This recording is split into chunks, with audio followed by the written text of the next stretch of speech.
What's up, PlayStation Universe? Thanks for joining us for E3 coverage here in the city of Los Angeles. E3 2016, we're here on the morning of day 2 talking about Bethesda's press conference from last night.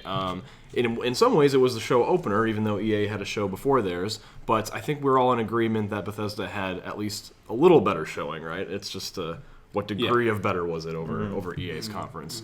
So Ernest, how did it strike you being there at the show floor or on the stage with me? Right. I think it was a fun conference. Showed a lot of what we expected, or stuff that had been leaked. So stuff like the Skyrim remastering for PS4, Xbox One. The mod support is a big, feature for that one.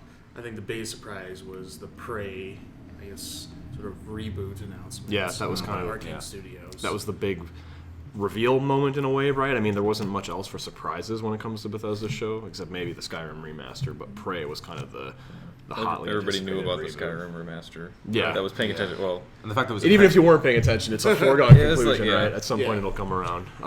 So you're kind of a middle of the road show Very for you, middle then? of the road. I mean, a lot of the other stuff, like I said, we kind of expected. So showing off some more Fallout DLC, just sort of touting their own horn, like, oh, look at all the stuff, going over how successful Doom has been so far. And, Yeah, a little victory lap for Doom. Which is great. More DLC, so Yeah, Doom is great. No, the victory lap was a nice moment, but it kind of tied into, again, being not a show of surprises for me. But Will, what was your impression watching the show on the live stream? There was nothing I was excited about personally. Yeah.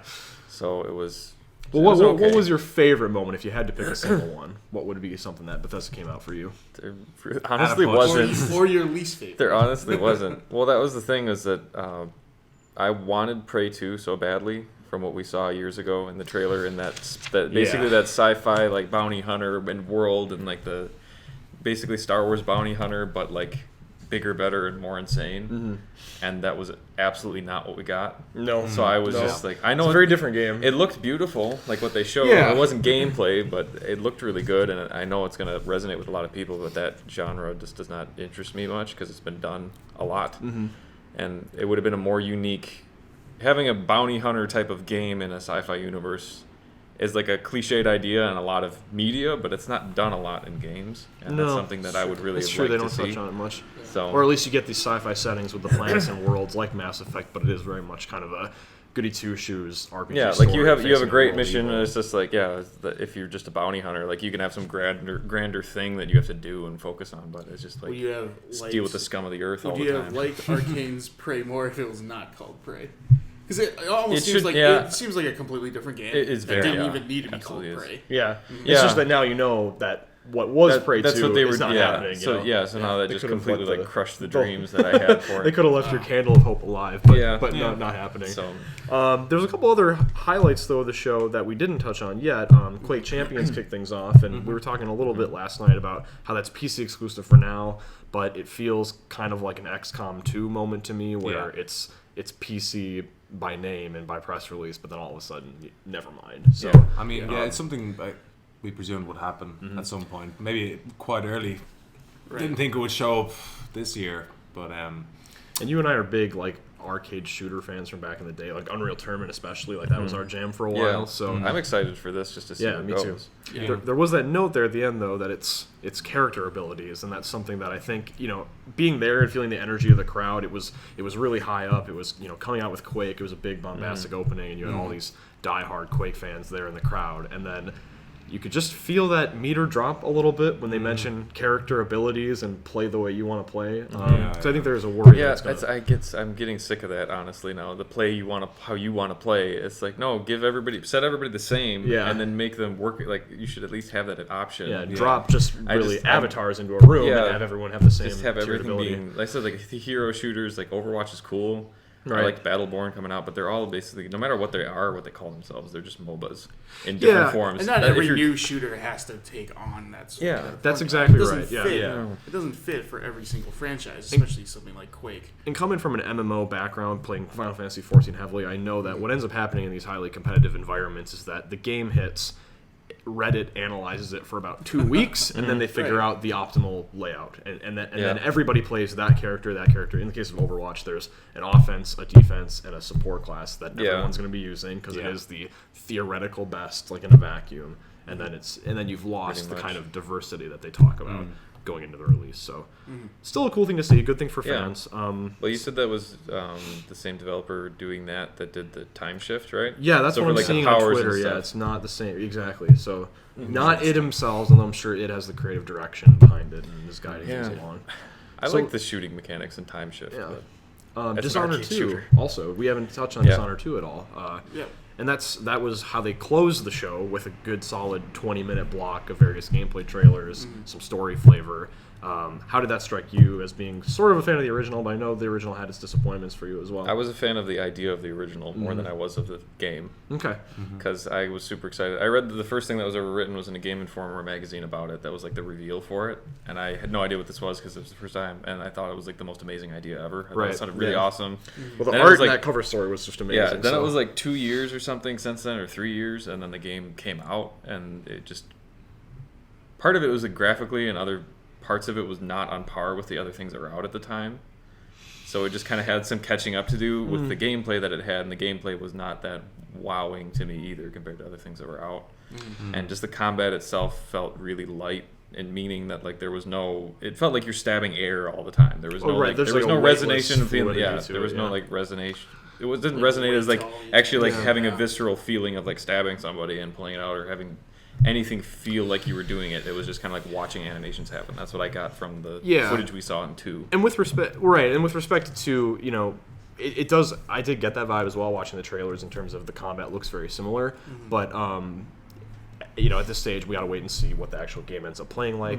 For me, It looks better for Yeah. sure. Oh, Yeah. definitely. visually, of course, in a broader world, the powers and stuff. I mean, I loved Emily's darkness powers. the I lights think are they should popping out. mix it up, you know, because my problem with the first one is I thought it got kind of repetitive and droned on with the same sort of mechanics. I could see that. Yeah, you know, the first strategies and yeah. stuff. Now that there's way more different paths and approaches you can Yeah. take, that should help keep the game feeling good. The first half of the game was much more memorable for me, definitely. Yeah, yeah.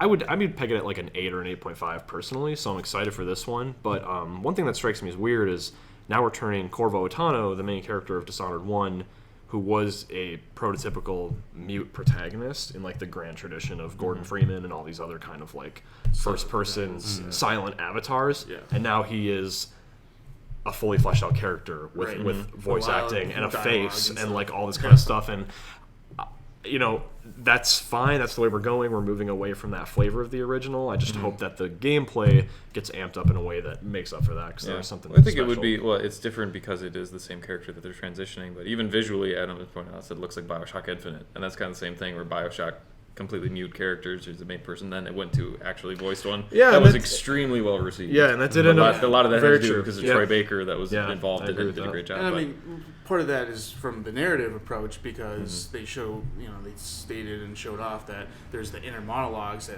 the character that you play as, since you get to choose Emily or Corvo, Yeah. as you go around playing and letting know like sort of their thoughts and how they're feeling, and so that kind of pushes, you know, fleshes out a more interesting story. Yeah, it does. And they're trying some things I've never seen before. I noted after the show to you that moment where she uses that time medallion, and it's like right. it's rendering two different worlds at once, and you're actually hopping That was between really- them. that was I'm really like, cool. I've straight up never seen that in a video game, or even any variant There's of that. You there's know things what I mean? like that. I'm trying to remember the games that I was playing. you but mentioned last night Yeah, or I something. can't remember I what it feel was. that they may have been inspired There- yeah, by there's- Bioshock Infinite's like riffs. Yeah. Oh, very true. Yeah, that's been a Yeah, thing. that's Yeah. an idea that's been used before, where it's just Right. like you have an environment and you change between dimensions or whatever, It's so you just can get past cool puzzles. to- But that was totally unexpected for me for this game. Yeah. Yeah. and And that it, seemed with such a tight gameplay focus, Yeah. like literally seeing a guy and distracting yeah, him. sneaking behind Yeah. having a completely just like locked up mansion with guards everywhere, and you just like appear behind them and disappear, and then all the guys like they turn around. Like that's It's just sick. really It cool. does look really yeah, cool. that's Yeah. really really cool. Very, very cool. Yeah, so it kind of sounds like you're on the same level as Ernest, middle of the road feeling. There wasn't anything that really got your blood up, got No, you really excited. It was the thing that I didn't understand why they had to have a conference this year. Like that's kind of the whole Yeah. thing. There was no That's need what- for them to do it because a lot of the stuff was, most of it was all stuff we already knew, and like half of it was them talking about Elder Scrolls Online. Yeah. Like patch updates kind of thing. Patch It's up, like yeah. Yeah. A good So solid 10 it's- minutes of that. yeah. I mean, they aren't filler quite a as little big, bit. you know, they're not quite as big as a Sony or Microsoft, or even, in some respects, you might even argue that Activision has more content out there that could warrant a full show. Do you agree that it didn't feel like a necessary E3 thing? This year, yeah, I think coming into it, we had different expectations. Maybe a Wolfenstein, which was sort of teased as we saw on that kind of DOS load-up screen.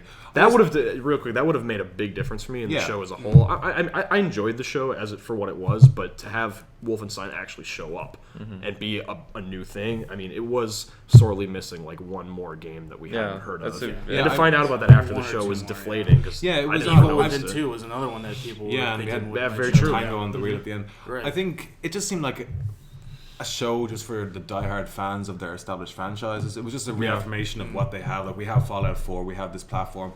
Here's all the content we're pushing that you're gonna love. Here's Elder Scrolls. We're gonna like saturate you with like we're still supporting these games. Doom, it's done really well. Here's the snap map and like multiplayer aspects and stuff. There was no real announcements per se. Bar, I think obviously the biggest surprise is Prey coming back in the form of a reboot, which of course is completely different. You know, and that is an announcement, but as we roll over these things again, it's like it's a property that we knew about. You know? Pretty much all of them were, except for Quake was rumored somewhat, but that was probably the biggest surprise. And Prey coming back has been rumors for like a year now, with Kotaku breaking those stories about what was going on behind the scenes and stuff like that. It just didn't really show up in its expected form, and it's pretty much a new game.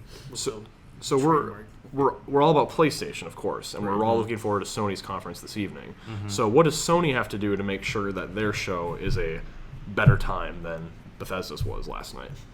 Announcements. Real games. real things to games. say. It just felt that Bethesda's conference did not have enough games to warrant that long of... Yeah, like Sony learned a long time, not a long time ago, but a couple of years ago that you can fleetingly mention sales numbers and stuff to kind of get that hype train going, but you need to show the games. That's the people you're marketing to in that audience are hardcore gamers that want games. We don't want auxiliary apps and stuff. You can again mention them, but we want the games. And they learned that last year with their like huge announcements. Granted, none of them are released yet, but that's how you get it. Like, and they just have to come with the games, and that's and things we don't already expect. Right. It's even prizes, games, and just making it fun, name changes. Even in the even in the realm of VR, we know we're going to see a lot of that. There needs to be like we can't just see 100-foot robot golf, and we can't just see Eagle Flight and Rez again. It'd be great if they had a big time developer come out and show off something that they're working on. Yeah, and I know it wasn't for PSVR, but it was nice to see Bethesda kind of putting their weight behind VR, because that's what we need to get. What they're putting their weight behind doesn't really make that much of a difference or impact anybody except for a small group. But it's great they made a statement saying that we're in VR and we're not waiting. We're for moving you. to it. If anything, that gives me hope for it, and I don't think it would be something that would come at launch, but the next Elder Scrolls game that we can maybe safely assume that it will have a VR version. Which is why I thought that was going to be there this year, because that would have been the reason to have a conference. Honestly, and they teased it like 3 times. It was like, and one more thing, Todd Howard, and we know there's something you've been waiting for. Elder Scrolls Skyrim Remastered, or the Dark Brotherhood expansion. As we mentioned last night, I think there was just pacing issues. This was an odd conference. Dishonored was too long. There was like some janky gameplay aspects that if you're going to show like a very focused like 5-minute demo, you want that to be absolutely immaculate. There were just little issues with it, and the time they spent on ESO was way too long. So it kind of leads me to believe that there could have been some last minute changes. As if they were hoping Elder Scrolls would be ready, or Elder Scrolls 6 would be Evil ready. Within 2 or whatever Tango game works. Evil Within 2. Well, if Evil Within 2 teased is Wolfenstein, if you said they teased it in that text, maybe they were wanting to have something ready to go. Even just something and then last minute they had to, because it does happen at conferences. Oh yeah. We have had it before, so there could have been something last minute. Wasn't there a thing? I thought for sure that maybe it was earlier, but I thought for that show, I think I said to you that there was like a trailer they showed of the game. And then they're like, but we have more to show. So they showed the same trailer again, and then they just put some gameplay. That was Battlefield, right? That was Battlefield 1. Was it? Where they showed... Yeah, that was Battlefield, so that was earlier, I thought it was that Bethesda, There was still that flavor with me, though. And being there, present at Bethesda's show, I can say that the applause was enthusiastic, but still kind of... A little tepid. A little tepid, exactly. A little tepid and a little delayed. It was like, oh, okay. Trailer's great. And that's minus the one screaming woman in the front. On the stream, you couldn't hear any excitement. Like there was no like there was just kind of two people applauding, and then that Well, just as like the Ernest said, screen. it was happened in press. Like last year when you heard that the Doom chainsaw, like the whole place There would roll. was so much more excitement compared. Yeah, to and of course you can't have a Fallout every year, like a game of that ilk, but yeah, it did seem quite muted in comparison to last year. Definitely. And like it did, I don't think the justification was really there for the show. Like and the money that they probably spent and all this. It's a all solid the show things after for what it was if you're fans, if you're a fan of those franchises. But like that's where you have to like showcase not DLC packs and not that ESO's coming to Japan. You give a press a lot of the release for contents those. of the Bethesda conference, I feel like they could have pieced out and then put into like Xbox and or PlayStation. Yeah, like Quake could have went to conferences, QuakeCon. You could have had the ESO go into Japan. That can just be a press release. That doesn't need Adobe Theater. Yeah. It was in Adobe Theater this year again. It was in an aircraft hangar actually. Oh, okay. Just kind of like northeast of here. Yeah, like odd. it just struck me as odd. Solid again for if you like the franchise and stuff and you want more content of those established worlds. But as a showpiece, it seemed a bit unnecessary. Yeah, not one that I would say, hey, if you're watching at home and trying to catch up with all the press conferences, this is what you need to see.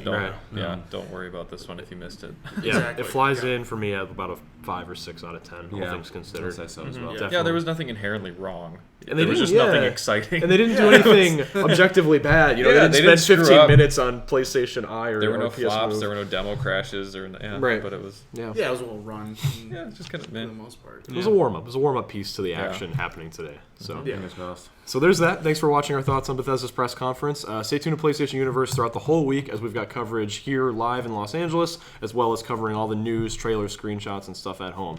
Twitter, YouTube, Twitch, we're all over all of it. So thanks for watching, and check us out throughout the week.